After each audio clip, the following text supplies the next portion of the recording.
السلام علیکم، میں ہوں سارہ مسعود اور آپ دیکھ رہے ہیں سلیم بخاری شو۔ کفر ٹوٹا خدا خدا کر کے بالآخر غزہ امن معاہدے پر دستخط ہو گئے ہیں۔ تقریب سے خطاب کرتے ہوئے امریکی صدر ڈونلڈ ٹرمپ نے as always in his narcissistic tone خود کو اور نیتن یاہو کو امن کے دائی اور جنگ کے فاتح کے طور پر پیش کیا ہے، اور یہی نہیں، کل اسرائیلی پارلیمنٹ سے خطاب کرتے ہوئے انہوں نے نیتن یاہو کے لیے عام معافی کا مطالبہ بھی کیا ہے۔ بہرحال غزہ میں کرنٹ سچویشن کیا ہے اور اس جنگ بندی معاہدے کے بعد فیوچر کا غزہ کیسا ہوگا، اس پر بخاری صاحب کا انالیسس لیں گے۔ اس کے ساتھ ہی پاکستان کے وزیر اعظم نے بھی اس تقریب سے جو ہے وہ خطاب کیا ہے، جس کے بعد ڈیو ٹو سم ریزنز ان پر کافی تنقید کی جا رہی ہے۔ یہ کیا معاملہ ہے، اس پر بھی ڈسکشن کریں گے۔ سیکنڈ سیگمنٹ ہم بات کریں گے chief justice of Peshawar high court نے فیصل کریم کنڈی صاحب کو نو منتخب وزیر اعلیٰ سہیل افریدی صاحب سے کل حلف لینے کا حکم دے دیا ہے، but keep this thing in mind کہ ابھی تک سابق وزیر اعلیٰ خیبر پختونخوا علی امین گنڈاپور صاحب کے استعفے کا جو معاملہ ہے وہ حل نہیں ہو سکا ہے۔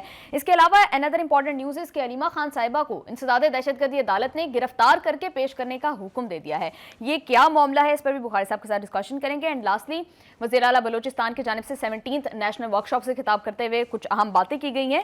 انہوں نے کہا ہے کہ غیر متوازن ترقی کا جو نیریٹو ہے یہ جان بوجھ کر کریٹ کیا جا رہا ہے، اور ناراض بلوچ کا نعرہ دہشت گردی کو جسٹیفائی کرنے کے لیے لگایا گیا ہے۔ ان کے یہ دعوے کتنے حقائق پر مبنی ہے، ڈیٹیل ڈسکشن کے لیے بڑھتے ہیں سلیم بخاری صاحب کی جانب۔ السلام علیکم بخاری صاحب، کیسے ہیں آپ؟ السلام سائرہ، آپ کیسی ہیں؟ میں بالکل ٹھیک ٹھاک ہوں بخاری صاحب۔ بخاری صاحب، غزہ امن معاہدے پر فائنلی دستخط ہو چکے ہیں، کیا سمجھتے ہیں، از اٹ دی اینڈ اور اے نیو بگننگ؟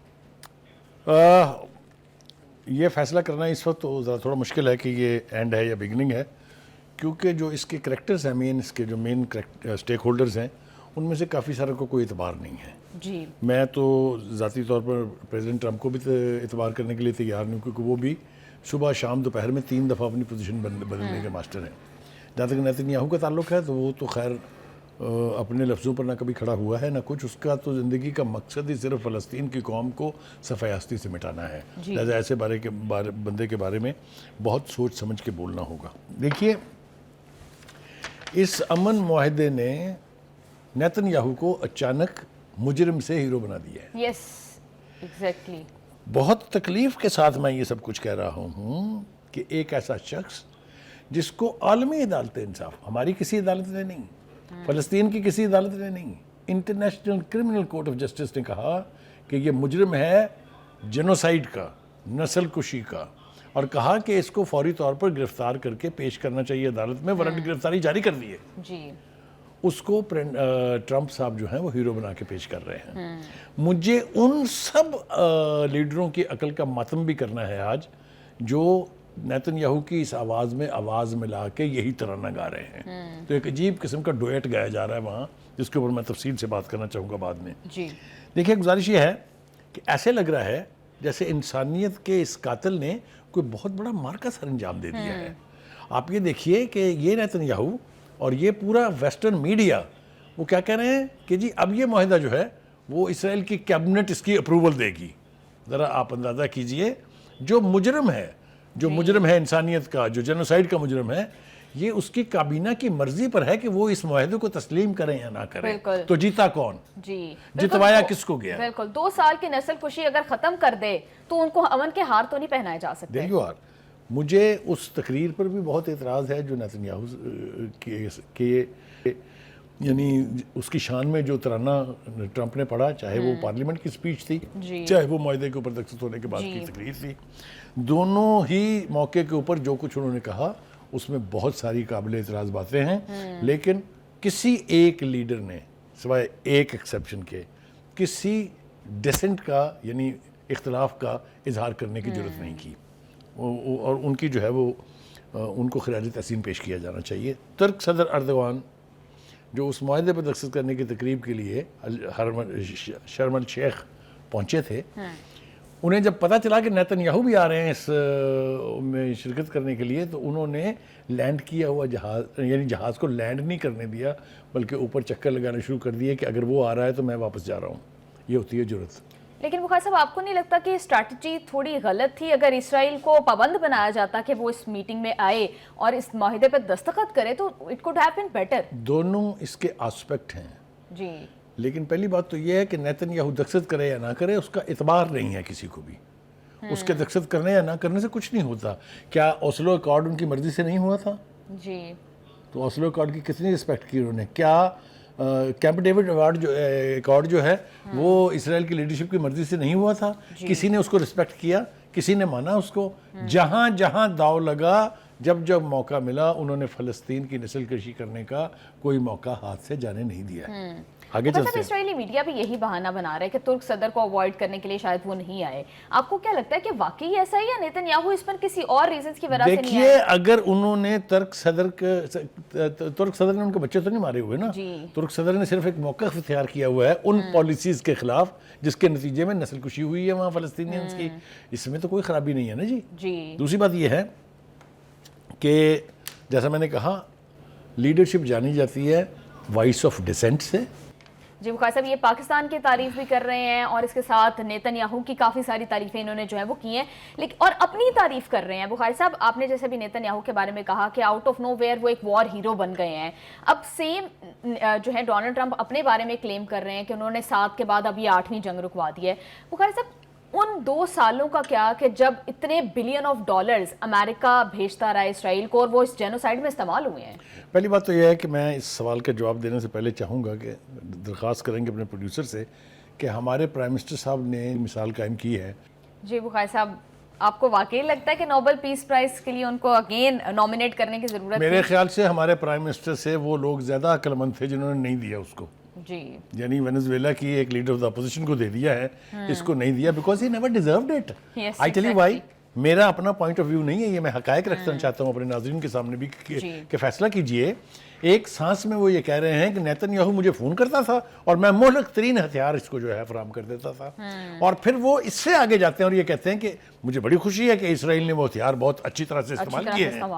آپ اندازہ کیجئے کہ وہ جو وجہ بنے ہیں نسل کشی کی, وہ جو وجہ بنے ہیں غزہ کو قبرستان میں تبدیل کرنے کی, وہ جو وجہ بنے ہیں بچوں کے بھوک سے مر جانے کی, وہ ہتھیار مہیا کرنے والا شخص جو ہے اس کو آپ کہہ رہے ہیں کہ آپ کو یعنی نوبل پیس پرائز ملنا چاہیے. جب نوبل پیس پرائز والوں نے نہیں دیا ان کو, تو اس کے بعد آپ کی یا اس گفتگو کا کس کی صحت پر کوئی اثر ہوگا؟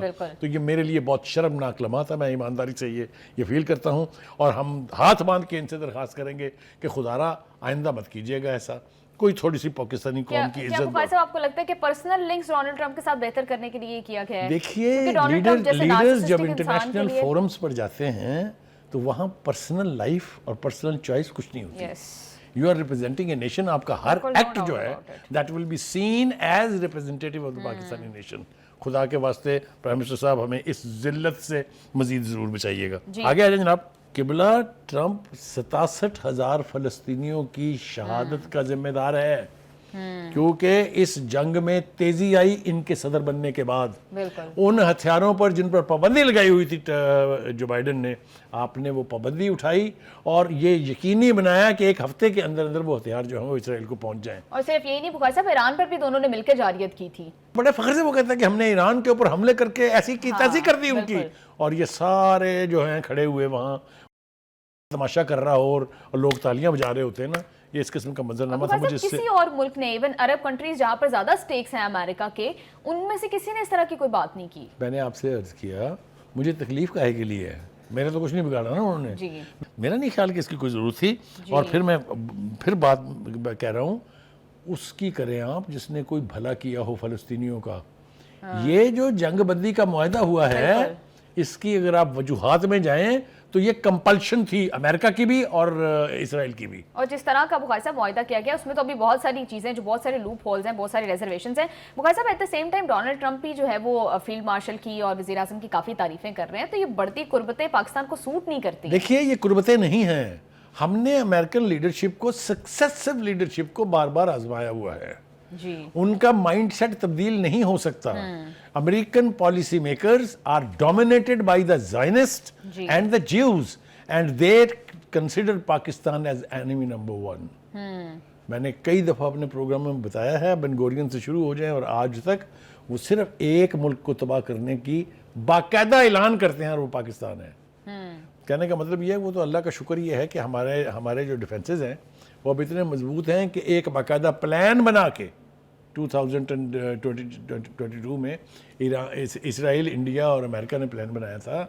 وہ تو شکر یہ کہ ہمیں وقت سے پتہ چل گیا اور ہم نے تیاری کر لی، تو وہ حرکت انہوں نے نہیں کی، لیکن وہ ہمارے خلاف، ہمارے نیوکلیئر پروگرام کے خلاف، ان تینوں کا جو ایکا ہے وہ کسی سے ڈھکا چھپا ہوا نہیں ہے۔ جی پروگرام میں شامل کریں گے ایک شارٹ بریک، ہمارے ساتھ رہیے گا۔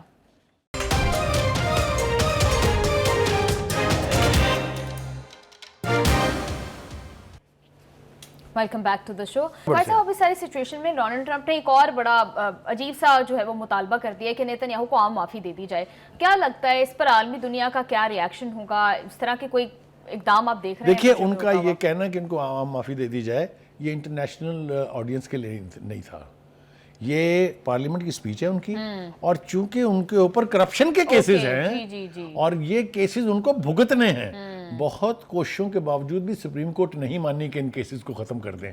جس دن اس کا اقتدار ختم ہوگا اسی دن یہ سپریم کورٹ کے ذریعے سزا پائے گا۔ وہ پبلک ڈومیسٹک کنزمپشن کے لیے تھا کہ پریزیڈنٹ صاحب اس کو معاف کروا دیں، کیونکہ پریزیڈنشل پارڈن ہوتی ہے نا ہر ملک کے اندر۔ تو صاحب، آپ کو لگتا ہے کہ اب وار ٹرائلز نیتن یاہو کے، اگر ہم عالمی دنیا کی بات کریں تو وار ٹرائلز نیتن یاہو کے ہوتے آپ دیکھ رہے ہیں؟ دیکھیے، اس کا ایک ہی طریقہ تھا کہ جو فیصلہ عالمی کرمنل کورٹ نے کیا تھا اس کو امپلیمنٹ کیا جاتا، اس کو پکڑ کے دیا جاتا، جس طرح ملاسووچ جو بوسنیا میں جس نے قتل و غارت کی تھی، جس طرح اس کو پکڑ کے دیا گیا تھا۔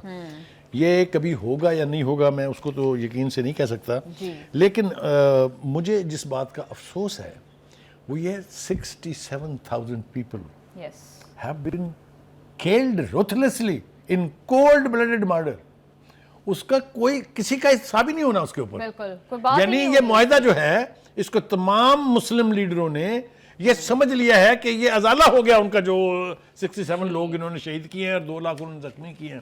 وہ خدا کے واسطے گریبانوں میں جھانکو، دلوں پہ ہاتھ رکھو اپنا، جن کے عزیز شہید ہوئے ہیں، جن کے وارث اٹھ گئے ہیں اس دنیا سے، ان سے پوچھیں۔ میں اب بہت زیادہ جذباتی ہو جاتا ہوں اس معاملے میں۔ دوسری بات یہ ہے کہ پوری ورلڈ جس کو آپ کہہ رہے ہیں کہ احساس ہے کہ نہیں ہے، وہ اسرائیل کو مدد دیتے رہے ہیں، اسرائیل کو ویپنز دیتے رہے ہیں، اسرائیل کا بیانیہ جو ہے اس کو اپنے میڈیا کے ذریعے پوری دنیا میں پھیلاتے رہے ہیں۔ اٹ واز دا میڈیا وار کہ یہ جو حماس ہے، جو الیکٹڈ ریپرزنٹیشن تھی اپنی قوم کی، یہ ٹیررسٹ ہے۔ یہ صرف اس ویسٹرن میڈیا کے پروپیگنڈا نے ایسا کیا تھا۔ آگے چلتے ہیں، ابھی ختم نہیں ہے۔ چائنا، دیکھیے، اگر آپ نے سٹینڈ لینا ہو نا، سٹینڈ لینا اس کو کہتے ہیں۔ بالکل بالکل، I totally agree۔ ہمیں شکایات رہی ہیں چین سے، جب یہ سب کچھ ہو رہا تھا ہم کہہ رہے تھے کہ روس کہاں ہے، چائنا کہاں ہے، لیکن آج مجھے خوشی ہوئی ہے، ان کا ذرا موقف دیکھیے جی۔ وہ یہ کہتے ہیں کہ فلسطین پر فلسطینیوں کے علاوہ حکمرانی کا حق کسی دوسرے کو نہیں ہے، ایک بات۔ دوسری بات وہ یہ کہتے ہیں کہ عالمی برادری کا بھی یہی موقف رہا ہے، کوئی بھی فیصلہ فلسطینیوں کی مرضی کے خلاف نہیں ہونا چاہیے۔ آپ مجھے بتا دیں اس پورے فیصلے میں، اس پورے معاہدے میں کہاں ہے فلسطینین؟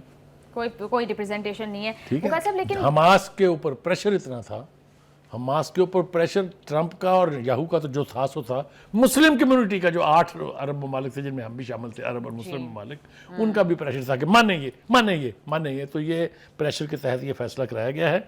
سب سے جو ایک اور بات انہوں نے کہی ہے کہ غزہ میں جو انسانی المیہ ہے وہ 21ویں صدی کا ایک بدنما داغ ہے جس پر انسانی ضمیر کو بیدار ہو جانا چاہیے۔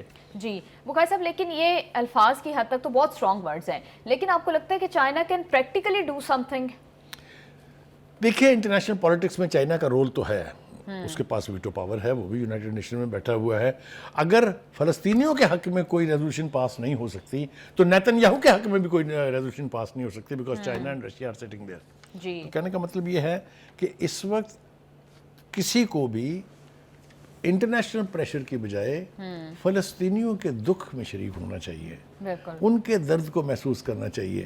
ہم مسلم امہ 2/3 of the population of the world population میں بتائیں کیا فائدہ، چلے 1/3 کہہ لیجیے آپ، تو کیا فائدہ ہے؟ کہاں ہے ہم؟ وسائل ہمارے پاس ہے، ہیومن ریسورس ہمارے پاس ہے، ہم سب سے بڑی پاپولیشنز ہیں۔ انڈونیشیا اور یعنی پاکستان کو اگر آپ ملا لیں تو یہ قریب پہنچ جاتے ہیں انڈیا کے، تو فائدہ؟ لیکن وہ صاحب ابھی کوئی ہماری سنوائی نہیں ہے. جی وہ صاحب فیوچر کے حوالے سے کافی انسرٹینٹی ہے. آپ کو کیا لگ رہا ہے کہ غزہ کا مستقبل کس طرح کا ہوگا, حماس کا کیا رول ہوگا؟ اور پھر again the important thing is کہ یرغمالیوں کی رہائی کے بعد سب سے اہم چیز تھی کہ اسرائیلی فوج کے انخلا کی بات کی جائے, لیکن اب تک اس کا کہیں ذکر جو ہے وہ موجود نہیں ہے. ایک مختصر سی حد تک وہ واپس ضرور آئے ہیں, لیکن ابھی بھی تقریباً 1/3 آف غزہ کے اوپر اسرائیلی فوج باقاعدہ قابض ہے. ٹھیک ہے جی. دوسری بات یہ ہے کہ یرغمالیوں کی بات آپ نے کی, تو یہ جو ایک منظرنامہ ہم نے دیکھا تل ابیب میں کہ جب وہ قیدی یرغمالی جو ہیں وہ واپس آئے ہیں, تو اتنا شدید احتجاج ہوا ہے تل ابیب میں نیتن یاہو اور اس کی حکومت کے خلاف کہ اگر آپ یہ فیصلہ پہلے کر لیتے تو وہ جو ہم لاشوں کی صورت میں وصول کر رہے ہیں کم از کم ان کی زندگیاں تو بچ جاتی ہیں. اور دوسری بات یہ ہے کہ ابھی تو اس بات کے اوپر کچھ زیادہ وضاحت نہیں آئی ہے. یہ جو 28 لوگ جن کی لاشیں واپس کرنی ہیں یہ مارے گئے ہیں اسرائیلی بمباری میں, ان کو کسی فلسطینی نے نہیں مارا ہے. ہٹے کٹے واپس آئے ہیں, آپ نے دیکھا ان کی کیا خوشیوں کے حالت سے جب وہ واپس آ رہے تھے, اور جو فلسطینی آ رہے تھے ان کی ذرا حالت دیکھ لیں. بالکل ٹراما میں تھے جتنے بھی ایک طرح کا ٹراما ہے. آگے آئیے جناب.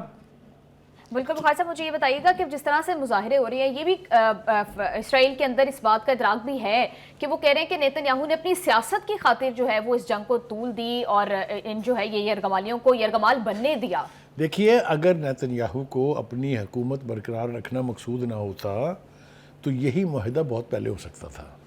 یہ اس کو پتا تھا کہ اگر جنگ ختم ہو گئی تو اس کا اقتدار گیا. ابھی بھی میں آپ کو بتا رہا ہوں کہ اگر یہ جنگ واقعتاً ختم ہونے جا رہی ہے تو نیتن یاہو کے اقتدار کے دن گنے گئے ہیں. وہ جو میں بات کر رہا تھا جو قیدی واپس آئے ہیں, وہ ایک منظرنامہ جو میں اور آپ بھی دیکھ رہے تھے ٹی وی کے اوپر, جس میں وہ اپنے گھر واپس آیا ہے تو جس طرح بچوں کو چوم رہا ہے, یہ اس کے کوٹس میرے پاس اس پر موجود ہیں. ان کا نام ہے جی ابو سیدو. انہوں نے کہا کہ ہمیں انہوں نے جیل میں یہ بتایا کہ ہم نے آپ کے بچے مار دیے ہیں سارے, آپ کے خاندان کا کوئی نہیں بچا ہے, غزہ تباہ ہو چکا ہوا ہے. کہتا ہے میں جب گھر آیا, جب میں رہا ہو کے آیا اور مجھے پتہ چلا کہ میرے بچے زندہ سلامت ہیں, وہ کہتا تھا کیفیت میری کا اندازہ آپ خود کر لیں. اور وہ ہم نے منظرنامہ دیکھا بھی ہے, اس وقت بھی ہماری ٹی وی سے وہ چل رہا ہے. تو کہنے کا مطلب یہ ہے کہ امن ہوا ہے کہ نہیں ہوا ہے, جنگ ختم ہوئی ہے کہ نہیں ہوئی ہے, فلسطینیوں کو نمائندگی ملے گی کہ نہیں ملے گی, یہ سارے سوالیہ نشان ہیں جس کے جواب جو ہیں مجھے تو مسلم امہ سے چاہیے. انٹرنیشنل کمیونٹی کو تو چھوڑ دیں, ابھی تک ان کے جواب کہیں نہیں ہیں. جی بالکل بخاری صاحب آپ ٹھیک کہہ رہے ہیں. پروگرام میں شامل کریں گے ایک شارٹ بریک, ہمارے ساتھ رہیے گا.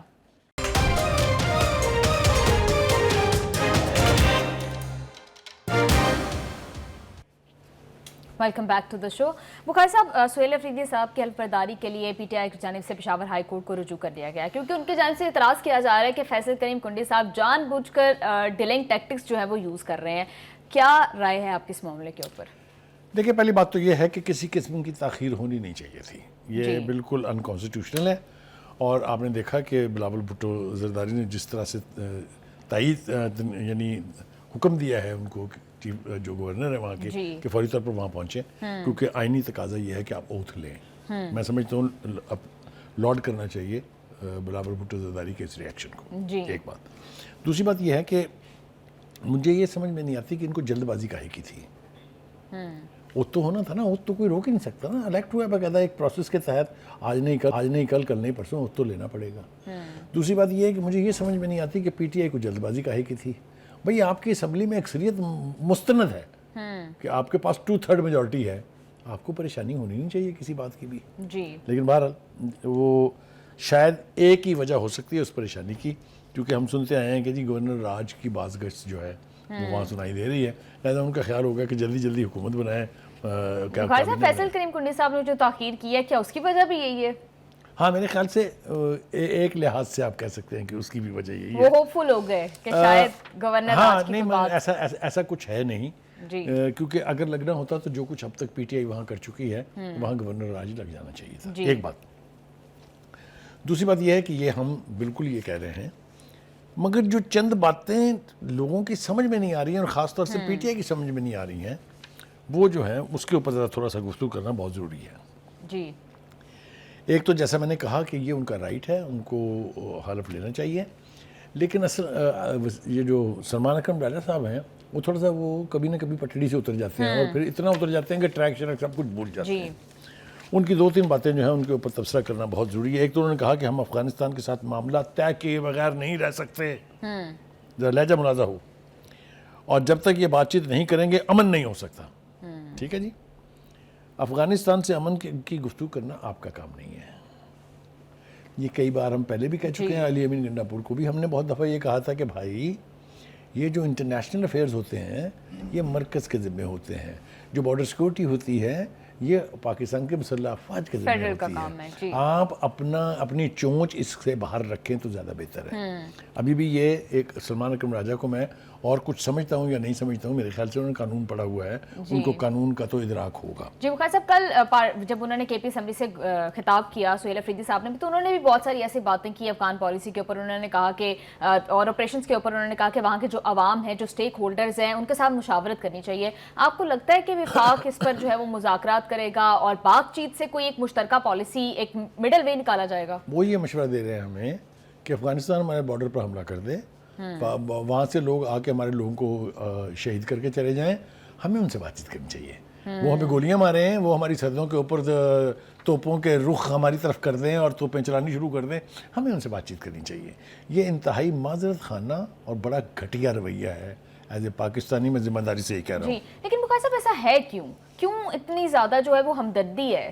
وہ میں جب یہ وجہ بتانے لگتا ہوں نا تو میرے اپنے یہاں بھی لوگوں کو کچھ اس کے اوپر اعتراض ہو جاتے ہیں. جی دیکھیے، جن مہمانوں کو لا کے آپ نے کسی خاص مقصد کے لیے بسایا تھا، اگر وہ آپ کا مقصد حل کر رہے ہیں تو ان کے لیے آپ کے پیٹ میں درد ہونا تو ضروری ہے نا. لیکن بخاری صاحب، آپ کو لگتا ہے کہ تحریک انصاف کو کے پی کے میں اس کی ضرورت ہے؟ کیونکہ وہ 2/3 اکثریت تو آلریڈی ہے وہاں پر. دیکھیے، ان کو خدشات ہیں اور ان خدشات کے تحت وہ کچھ کر رہے ہیں جو کسی بھی سیاسی جماعت کو نہیں کرنا چاہیے. جی آگے بڑھتا ہوں میں تھوڑا سا. آج میں نے کافی تفصیل میں بات کرنی ہے. جی حضرت صاحب اس کے بعد فرماتے ہیں کہ اپوزیشن کا خیال تھا کہ ہماری پارٹی میں کوئی توڑ پیدا کر سکتے ہیں، لیکن یہ بری طرح ناکام ہو چکے ہیں.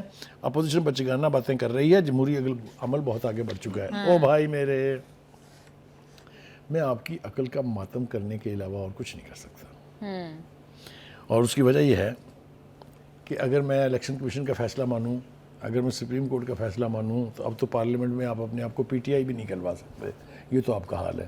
جی لیکن اب تو آپ you are a coterie of people who are known as independent. جی لیکن بخاری صاحب میرے خیال ہے جس طرف وہ اشارہ کر رہے ہیں وہ یہ بات ہے کہ فارورڈ بلاک بننے کی جو باتیں ہو رہی تھی وہ تو نہیں ہوا، ویسا نہیں ہوا. پی ٹی آئی نے اکثریت سے وہ جیت گئے ہیں. سہیل افریدی صاحب، میں اسی طرف ہی آ رہا تھا، آپ نے مجھے راستے میں روک دیا.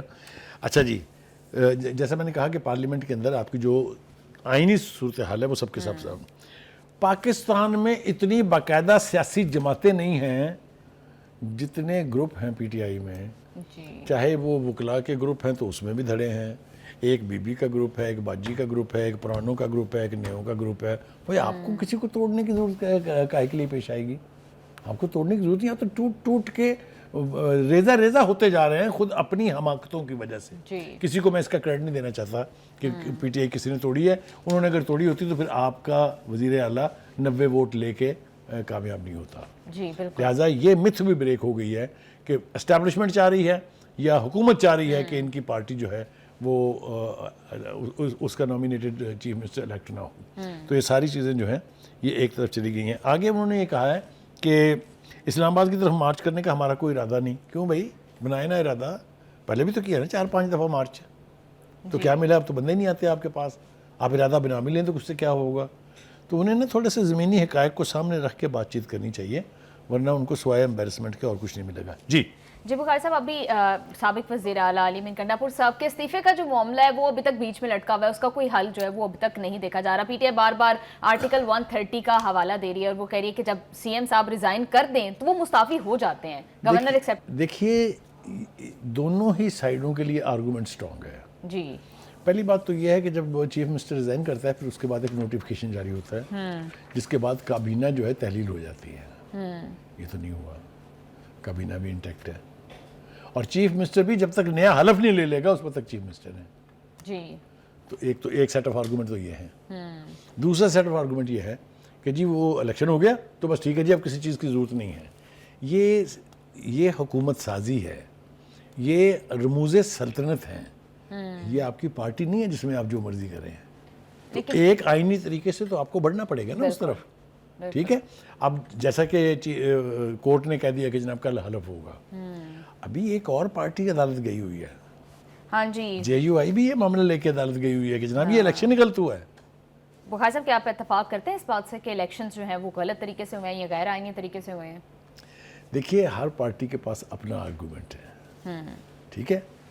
جس طریقے سے یہ الیکشن کرائے گئے ہیں پوری مکمل اپوزیشن نے اس کا بائیکاٹ کیا تھا.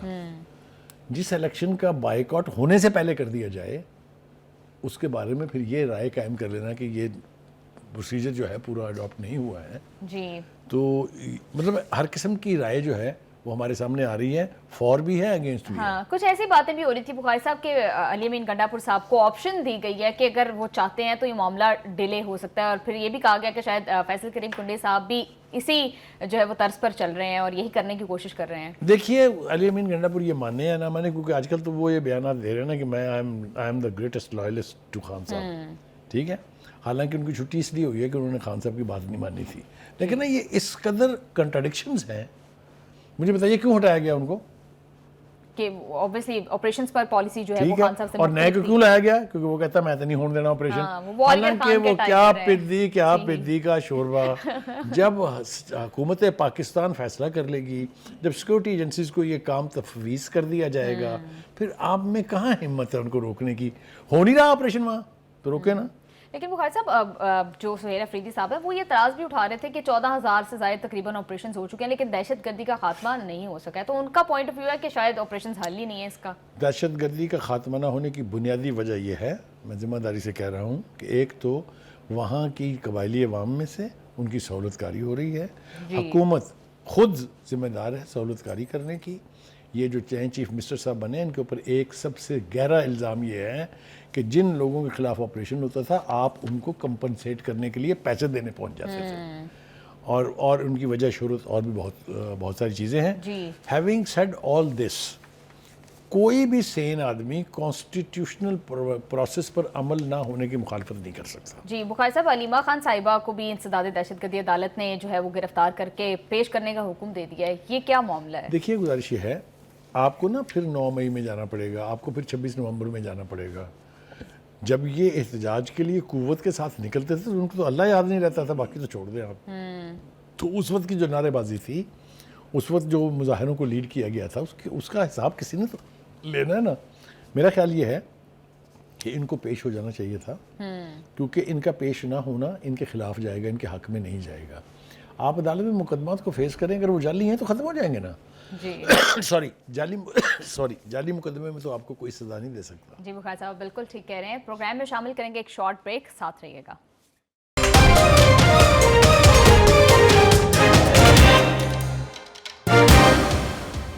ویلکم بیک ٹو دا شو. بخاری صاحب وزیر اعلیٰ بلوچستان کی جانب سے یہ کہا جا رہا ہے کہ بلوچستان میں کوئی انسرجنسی نہیں ہے, سو کالڈ سیپریٹسٹ موومنٹ چل رہی ہے, اور وہ یہ بھی کہہ رہے ہیں کہ غیر متوازن ترقی کی جو باتیں ہیں یہ سب جھوٹ ہیں اور غلط ہیں. کیا آپ اتفاق کرتے ہیں اس بات سے؟ میں نا اس کو بہت بڑا مرد آہن سمجھتا ہوں جو بلوچ ہو کے صحیح بات کر رہا ہے اور جو حقیقت ہے اس کو واضح کرنے کی کوشش کرتا ہے. یہ جو 2-3-4 باتیں انہوں نے کی ہیں جو ہم ڈسکس بھی کر رہے تھے, پہلے وہ کہتے ہیں کہ ناراض بلوچ کی اصطلاح جو ہے یہ دہشت گردی کو جواز فراہم کرنے کے لیے متعارف کرائی گئی ہے. جی دوسری بات وہ یہ کہہ رہے ہیں کہ یہ جو سورش جو ہے وہ تخریب کاری کو کہتے ہیں, وہ کہتے ہیں تخریب کاری نہیں ہے, یہ نام نہاد تحریکیں جو ہیں یہ بلوچستان کو پاکستان سے علیحدہ کرنے کے لیے ہیں. یہ باتیں اتنے لفظوں میں کہنے کے لیے بڑا پتہ چاہیے ایسے صوبے میں جہاں ٹربولنس جو ہے وہ از دا نیم آف دا گیم. پھر وہ یہ کہتے ہیں کہ سوشل میڈیا کے ذریعے پروپیگنڈا کر کے سو کالڈ کازز جو ہیں جو بالکل بے معنی ہیں, غیر آئینی ہیں, حقائق سے بالکل یعنی کانٹریری ہیں, ان کو بڑھاوا دیا جا رہا ہے. دوسری طرف وہ یہ کہتے ہیں کہ محرومی کی اصطلاح جو ہے اسی طرح احساس محرومی, کوئی احساس محرومی نہیں ہے. وہ یہ کہتے ہیں کہ ایک طویل عرصے سے بلوچستان کو بھی وہی وسائل مل رہے ہیں جو سندھ کو ملتے ہیں, جو پنجاب کو ملتے ہیں, جو KP کو ملتے ہیں, چونکہ NFC وارڈ میں it's equal to all the 4 provinces. جی بخاری صاحب شاید وسائل ایکول ہو سکتے ہیں, لیکن جیسے وہ بات کر رہے ہیں کہ غیر متوازن ترقی کی کہ یہ سب جھوٹ ہے, آپ کو واقعی ایسا لگتا ہے کہ پنجاب جیسی ترقی بلوچستان میں ہے, ویسا پاورٹی ریٹ, ویسا لٹریسی ریٹ, کیا وہاں پر بھی خواتین اتنی امپاورڈ ہیں؟ نہیں بالکل ٹھیک، آپ نے ٹھیک کہا، ایسا کچھ بھی نہیں ہے جی۔ لیکن ایسا کچھ بھی اس لیے نہیں ہے کہ مرکز نے اپنا کردار نہیں ادا کیا، ایسا اس لیے ہے کہ ماضی میں جو وہاں پر حکومت میں رہے ہیں، جو صوبائی حکومتیں چلاتے تھے، جو وہاں کی سکسیسو لیڈرشپ رہی ہے، انہوں نے بینیفٹ جو ہے عام آدمیوں تک پہنچنے نہیں دیا، آپس میں بندر بانٹ کر لیتے تھے اور لوگوں کہتے کہ جی کچھ نہیں مل رہا جناب۔ اسی لیے وہ جو نوجوان آدمی تھا وہاں سے، وہ اتنا ڈسگرنٹل تھا کہ وہ اس قسم کی تحریکوں کا حصہ بنا، لیکن آپ نے دیکھا کہ اب وہی پڑھے لکھے لوگ جو ہیں واپس آ رہے ہیں، سرنڈر کر رہے ہیں اور مین سٹریم کا حصہ بن رہے ہیں۔ ابھی حال ہی میں ایک بلوچ کمانڈر کا انٹرویو جو ہے وہ بھی چلایا گیا تھا۔ دو باتیں اور جو کہنے کی ہے، وہ کہتے ہیں کہ جی بلوچ عوام کو بند گلی میں دھکیلا جا رہا ہے، وہ حکومت نہیں دھکیل رہی ہے اس کو۔ جی لیکن بخاری صاحب، میری بطور وزیر اعلیٰ میں ان سے اختلاف کرتی ہوں کہ بطور وزیر اعلیٰ ان کو تو صوبے کے مسائل کو ہائی لائٹ کرنا چاہیے، اور وہ یہ بات کو رول آؤٹ کر رہے ہیں کہ وہاں پر اس طرح سے ترقی نہیں ہے جس طرح سے باقی صوبوں میں ہے۔ دیکھیے میں عرض کروں آپ سے کہ اگر وہاں پر یہ تخریب کاری نہ ہو، یہ حملے نہ ہو، دہشت گردی نہ ہو، تبھی تو ترقی کے کام ہوں گے نا۔ اگر سب سے زیادہ حکومت اور جو لا انفورسرز ہیں وہ اس میں ملوث رہیں گے کہ تخریب کاری ختم کرنی ہے، یہ جو حملے ہیں یہ ختم کرنے ہیں، تو ترقی کہاں سے ہوگی؟ تو یہ عمل اس وقت ہی ہوگا نا جب امن قائم ہوگا۔ میرا خیال سے اب جس طرح کا ریزالو ہے، اب جس طرح کی لیڈرشپ ہے بلوچستان میں، خاص طور سے سرفراز بگٹی کی شکل میں، تو مجھے لگتا ہے کہ یہ سارے مسائل آہستہ آہستہ کر کے حل ہو جائیں گے۔ اس کے ریفلیکشن میں نے پہلے بھی ایک دفعہ کہے تھے، میں ایک دوبارہ کہتا ہوں، آپ ذرا جا کے دیکھیں یونیورسٹیز میں طلبہ کی تعداد کیا ہے۔ ایک یونیورسٹی میں 35,000 بچیاں پڑھ رہے ہیں، ایک میں 18,000، ایک میں 29,000۔ یہ اسی طریقے سے کیڈٹ کالجز جو وہاں پہلے کبھی نہیں تھے، اس کا کریڈٹ بھی آپ ملٹری اسٹیبلشمنٹ کو دیں گے۔ کیڈٹ کالجز میں داخلہ نہیں ملتا، اتنی میسو تعداد میں لوگ اپنے بچوں کو کیڈٹ کالج میں داخل کرا رہے ہیں۔ ترقی تو ان لوگوں نے کرنی ہے جو یہاں سے پڑھ کے فوج میں آئیں گے، جو یہاں سے پڑھ کے دیگر اداروں میں جائیں گے، تو تبھی تو ترقی ہوگی نا۔ یہ عمل رکا ہوا تھا، یہ عمل اب جاری ہے۔ ہم توقع کرتے ہیں کہ اللہ کرے کہ جی بخاری صاحب بالکل ٹھیک کہہ رہے ہیں۔ Thank you so much for your analysis. Program کا ٹائم ہو گیا ختم، ہمیں دیجیے اجازت، آپ سے ملاقات ہوگی انشاءاللہ کل۔ اللہ حافظ۔